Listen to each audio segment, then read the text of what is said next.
Hi boys and girls, it's me Butch. It's the 3rd of October 2009. I'm at the Old Courthouse, and what's getting underway here is a protest to protect the wild salmon of British Columbia. So let's just have a look around, see what's going on.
Thank you, Victor Guerin of the Muskroom, for that wonderful song and introduction. As Maria mentioned, my name is Ty Bridge. I'm one of the members of the Wild Salmon Circle. I'll talk about that in a minute. And just after that introduction, as you see around you, there's images of bears, there's many types of salmon in the crowd today. And we just like to point out again that it isn't just humans that care about salmon. There's 137 species that depend on them, from gray wolves and mink and raccoons to herons, eagles, gray wolves, everything that you can think of pretty much in this ecosystem. So this is not just about us, but this is about being here for all of them as well, and we very much appreciate you showing up today. Quickly, just to talk about what the Wild Salmon Circle is, in case that doesn't make any sense or it sounds a little bit odd. What we are is a group of citizens. We're a volunteer group, and there's about a dozen of us. And it started a few months ago. I met with a couple of people at a conference that was put on by Be The Change. Be The Change is a local organization that gives citizens some tools to do this kind of work. And in fact, I think we have Maureen Jacques Lacroix in the crowd, who's the director there. Maureen, raise your hand and yell or yelp or something. So this is partly thanks to the great work that they've done, and we've tried to take it and adopt it and use it as best we can. So the Wild Salmon Circle is a volunteer organization and just a group of citizens like you that are concerned. We felt like the things that needed to happen weren't happening, and it feels like we need to take it on quite a bit of the responsibility ourselves that we've so far left to NGOs and the government and a lot of the great work of the people you'll hear from here today, but they can't get anything done if we don't show up. So again, that's what we're about, and we'd appreciate again if you sign up. And we've got some folks going through the crowd with little donation buckets. We don't pay any salaries or anything like that. We got low cost, but we do have a few costs we've incurred from this rally today. So if you're able to donate to the little bucket bearers that you see there, we'd appreciate it. Let me see here. Let me consult my notes. Hang on. Just a little background too. You're going to hear probably the word DFO a lot today. DFO is the Department of Fisheries and Oceans, and as many of you probably know, the Department of Fisheries and Oceans is a federal agency that now has charge of salmon farms and many other responsibilities related to wild fish, which is a good thing and a bad thing. I think if you know anything about the DFO is the agency that presided over the collapse of Atlantic cod in the East Coast of Maritimes. And we don't want to see that happening here again. And this is why we feel it's critical that people like you show up and be counted. Because if we don't show up, what could happen here is another repeat of the cod collapse with wild salmon. So thank you very much for showing up. like to welcome Alexander Morton to come up and say a few words.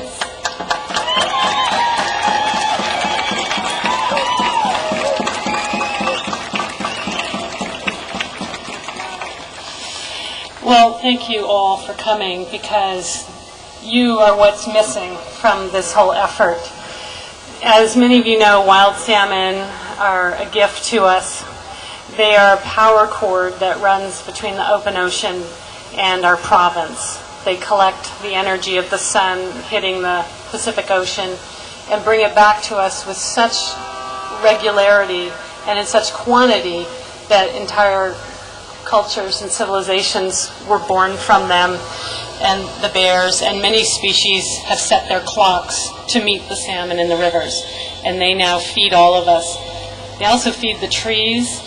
Right now we're breathing oxygen that very likely was made by a tree that has been fed by salmon.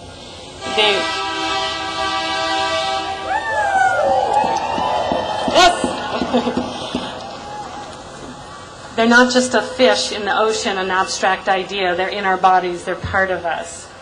And this collapse of the Fraser sockeye is very, very specific. And I don't hear anybody talking about this. But not all the sockeye on this coast collapsed. In fact, in the Fraser River, most of the sockeye go north past Campbell River, past 60 salmon farms. They collapsed by 92%. There's another group that has been found to go out the Strait of Juan de Fuca, the Harrison sockeye. They came back at twice what the Department of Fisheries forecast. And on the west coast of Vancouver Island, sockeye salmon did very well. In the Columbia River, sockeye salmon did very well.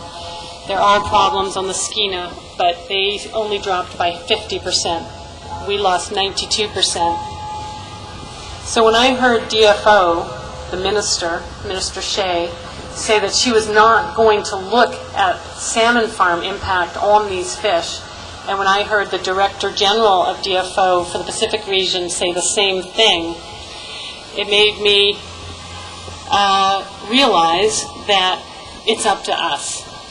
So there is something very specific all of you can do. We need to get DFO under oath. And because these same guys saw the demise of cod on the East Coast. One of the biggest food supplies for humans, natural food supplies on Earth, went down on DFO's watch while the scientists were saying, they're going down, you got to do this, and they refused.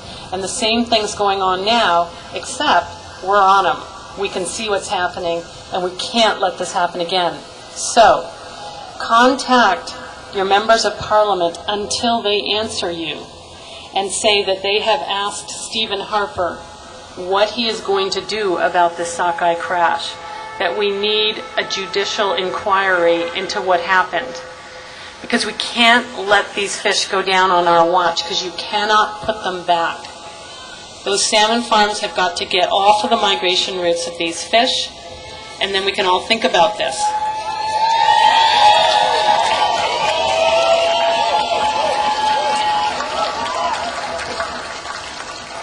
So if each of you could go to the Adopt a Fry website and sign the letter to Minister Shea saying, let's apply the laws of Canada to fish farms, and tell 10 of your friends to do the same thing, then the politicians can see that the people want their wild salmon.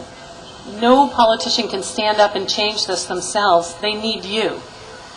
And they are who you have voted for. Use them. That's what they're there for. They want to hear from you. So it makes me very happy to see all of you. Thank you so much. I have been losing for 20 years on this issue. The farms have just gotten bigger and more, and the fish are going down.